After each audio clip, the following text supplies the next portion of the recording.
Welcome to Calvince Online Math. Let us look at this wonderful question. Solve the system 2 power x times 3 power y is equal to 12, and 2 power y times 3 power x is equal to 18. So we can first of all name these equations, equation 1 and equation 2. So what we're going to do, we have to create other equations from the two that we have.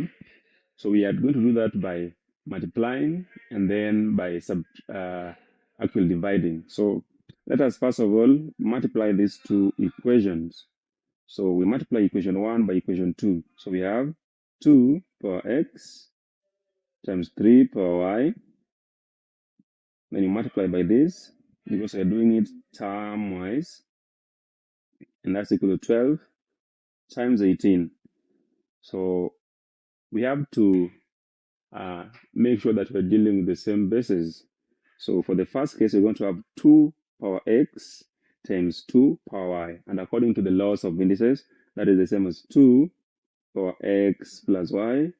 Then for 3's, we're going to have 3 power y times 3 power x, which is the same as 3 power x plus y. And then on the right, we have 12 times 18, which is 216.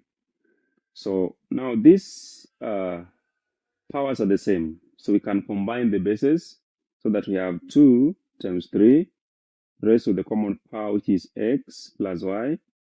And here we have 216. So on the left-hand side, we have 2 times 3, which is just 6. So we have 6 raised to x plus y. So we can rewrite 216 to a base 6, which is just 6 power 3. And now we see clearly that we have the bases are the same, so the powers have to be the same. So it means we have x plus y being equal to 3. So we have our third equation there. So again, we can do this by dividing these two equations. That is equation 1 and equation 2. So we're going to have the equation 1 was 2 raised to power x times 3 raised to power y.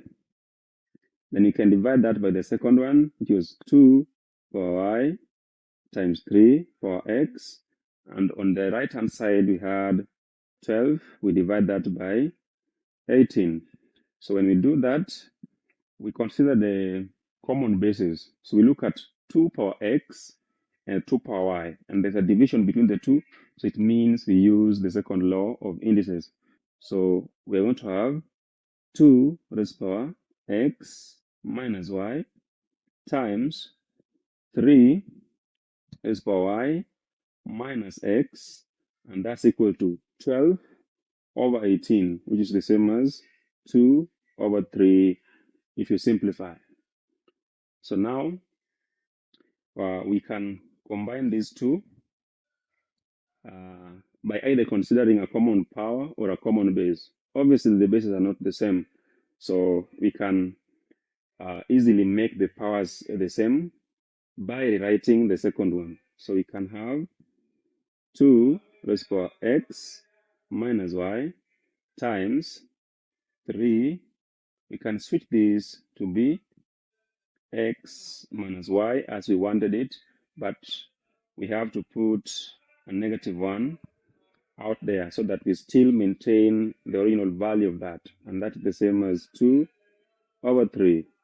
So remember, according to the laws of indices, this is 3 raised to power negative 1. So you can write that as 1 over 3, so that you have 2 raised to power x minus y times 1 over 3 raised to power x minus y, and that's equal to 2 over 3. And now you realize that the powers are the same. You can combine the bases.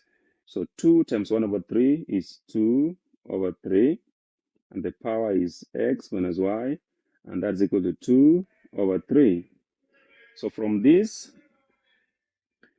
the bases are the same for both sides of this equation. We have 2 over 3 and 2 over 3. And you can write these as being raised to power 1. So that you have your fourth equation, which is x minus y is equal to 1, because the bases are the same. So we have two equations which we can now solve simultaneously. We have the first equation as x plus y is equal to 3. And we also have x minus y is equal to 1 according to this. So we can now solve this one simultaneously. So we can use substitution where we express one of them in terms of the other. So from here, we can use this and see that x is equal to 1 plus y. And then we substitute this in the first equation. So where there is x, we put 1 plus y. So we have x, which is 1 plus y, plus this y is equal to this 3. So we have 2y. Then we take 1 to the other side. It is 3 minus 1, that is 2. So that implies that y is equal to 1. And remember, according to this, x is given by 1 plus y. So it means x is equal to 1 plus y, which we found to be 1.